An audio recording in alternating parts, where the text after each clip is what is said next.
You know why people buy, for pain and for value, but how do they buy, mechanically speaking? Let's find out. So we've spent a lot of time so far in this class talking about why do people buy, what motivates them. And you know that to create something people will want to buy, you need to figure out what it is that they need, habitually speaking. What do they want and what do they already buy? But what does buy mean? Buy means to trade something for something else. Usually we assume it means money, but people also pay for things with other things that are valuable, such as their time. So to understand the buying cycle, you also need to understand, what do they read? What do they share? What do they pay for with their reputation?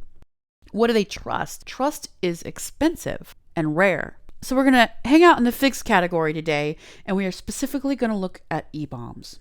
And here's a story about why. This is my house. It was built in the 1740s. I live in Old City, Philadelphia, and my living room faces west. It doesn't get a lot of light. This is the real estate photo from when I bought the house. This is not my furnishings. None of my stuff is brown. But the key here is this looks like a beautiful light room because they must have used at least 3 flashes. In reality, when I moved in, I discovered that this is actually a dark cave. And because I don't like living in a dark cave, I tell people I'm a lizard. I love light and I need color. I wanted to solve this problem. And because I'm me, I didn't just go to the paint store and grab paint and try stuff out. I started with research. So I asked Google, what are paint colors for dark rooms? And I read a ton, and a certain name kept coming up 1, 2, 3 times. Maria Killam seemed to be answering the questions that I was asking. A light color will never come to life in a dark room. Can I paint my walls white even if the room is dark? Well, I know the answer to that is no, because I'm living in it. And so I started reading everything that she wrote. This blog post specifically came up first and hooked me.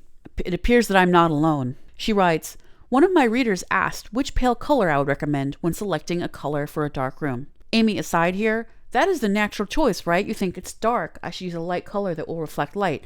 And then I moved into it, and then I realized that doesn't actually work. And Maria apparently gets this question a lot. She writes, whenever I get asked this question, I always give the same answer. Quote, a light color will never come to life in a dark room, but a rich, deep color can make a dim, somber space feel warm and luminous, even though it receives no natural light. Well, that sounds good to me. So I read the whole blog post and had very compelling photographs and advice. And then I got down to the bottom, and hey, I know that my room faces west, which is not that common. So effective natural light exposures on colors. And then all these other things, I clicked and read them all. I thought, though, that I would want a gray paint and some contrast. So I started looking for warm gray paints, and I found a comment pointing at a blog post that Maria Killam wrote about understanding and choosing gray paint. All roads led back to Maria, and so I decided on a color. You can see in the top left there, that's the before. It's massively overexposed. It really didn't look that good in real life. But on the bottom right, you can see the color starting to go on and the definition starting to pop out of that beautiful wall. And when it was done, well, here's the before and after. You can see for yourself. Top left, professionally lit, completely without character. My paneling is from the 1740s.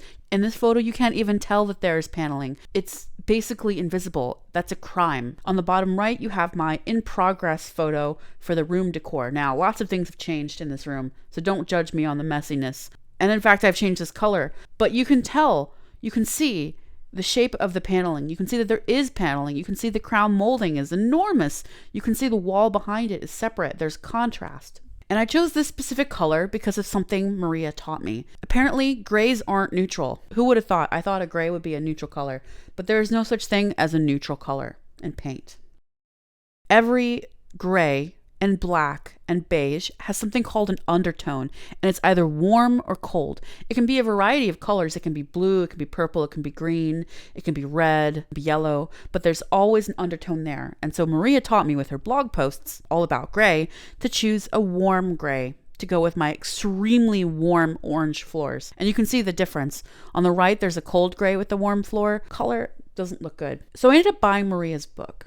And I say ended up because, in fact, all of the stuff I just described happened before I bought the book. But I did buy the book, and I read it, and I learned a lot more about undertones. Boom! That is the sound of the E-bomb cycle working, hitting your audience and going kapow with knowledge and understanding and sales. Boom! Or should I say, ka-ching! I paid $39 for that ebook. That's the E-bomb cycle. It works. It is the best way to get customers. Maria Killam did her work.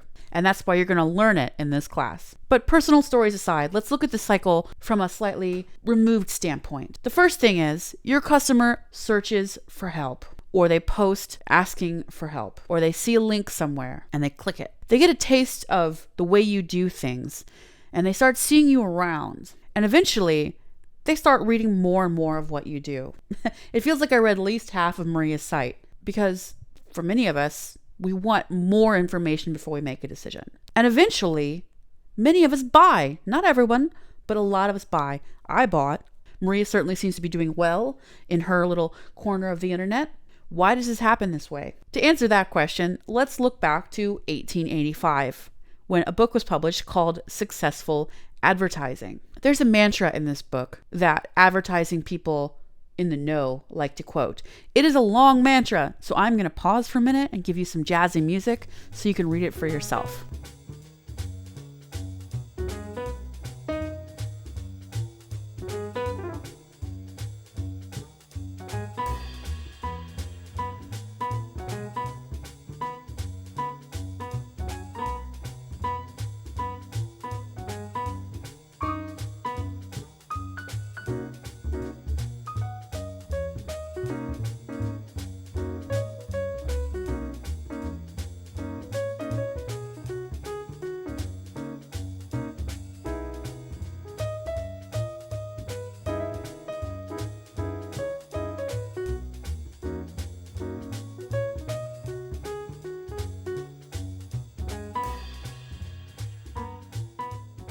Now there's a word for this idea that someone is exposed to something over and over and over before they think well of it, and repeatedly also before they buy it. It's called effective frequency. And if you think back to my story, Maria innately understands this. Now, Maria is not a student of mine, but I admire her game because she does so much of what I teach. She has a great blog. I've read all these posts. These are screenshots of her actual headlines. How many are on here? Let's see. 1, 2, 3. If I counted right, which is not a given, there are 14 blog posts on here. And I've read all of them, and I've read more. So when Thomas Smith says, the 20th time prospects see the ad, they buy what is offering. 20th, it seems extreme, but there's a reason. Why would it take people 20 exposures before they eventually buy? Well, because exposure builds reputation. Reputation. You have a good feeling about it. And reputation is specific, believable, credible. A good reputation says, yes, this is exactly my problem. I think that this makes sense and I can do it. And this person seems trustworthy. They seem to understand what I'm doing. And so you look at this cycle and it all makes sense. But there's something missing in here that makes sales easy. Let's look back at my experience with Maria Killam's content. So a light color will never come to life in a dark room. Can I paint my walls white? How to choose a color? I read it. I read it again. I found her elsewhere. I experimented, and then I bought the book. What's missing from this cycle? Results. I experienced a win before I bought the book. I found that her advice worked for me before I gave her money. Not only did I feel grateful, but I thought, well, she was right on this count. What else does she know? How else can she help me? I have more than one wall in this house to paint. I have a lot of color choices to make.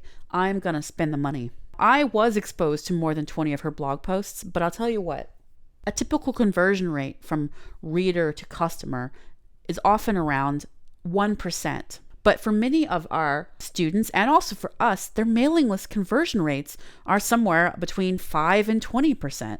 Why is that so high? Because the experience of wins lower the number of exposures required before a purchase. It makes it easier to sell the prospect. Because nothing succeeds like success. That's a popular maxim you've probably heard. But also, nothing opens wallets like results. And that's the rule of the e-bomb. So from your customer's perspective, it goes something like this. They have a pain. They seek assistance. They find your e-bomb. They try it. You persuade them to try it. They get results. And that builds trust, which leads them to both share the content and buy something that you're offering.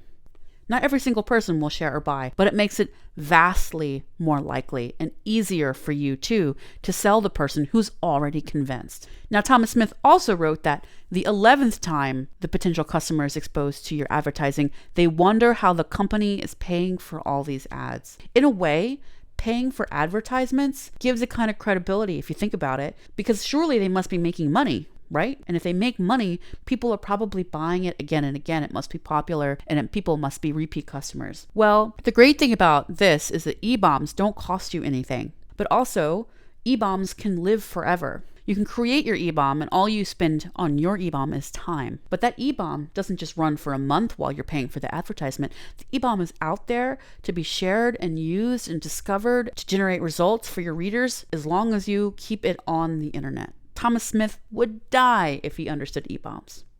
Does this look familiar to you? This is a list of types of things that Marie has written about, different e-bombs.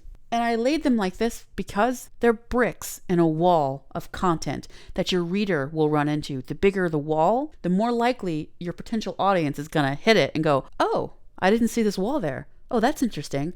Ooh, this is really helpful. I'm going to try that. All these e-bombs are tiny fixes. And the more e-bombs you have, the more on-ramps you have to get your customers on board and a more effective frequency. But what if your audience doesn't research? What if their first instinct is not to seek help? And yes, that is cultural. Not everyone is like me or you. Well, the process then goes something like this. They have a problem. They decide to just try something that comes to mind, their first thought. They don't seek advice. They don't look in a book. They don't ask for help. They don't search the internet. They just decide to try to do it in whatever way feels natural. And we all know people like this who decide to do it themselves in their house or in their car or in their life and get it wrong. Well, sometimes it does work. Sometimes you do pick a perfect color for your house on the first try. Other times it doesn't work. And then the pain is worse because you've spent time and money and energy already and still not gotten a result, or maybe ruined something. And when wise, smart, growth mindset people try something and it doesn't work and they end up in worse pain, then they usually start thinking, all right, maybe I should ask for some help. And that gets them into this cycle. Cha-ching! Not everyone, but you can't always help everyone. So, e-bombs. The e-bomb cycle is amazing. You're sold. How do you make them? Well, that's what's coming up next.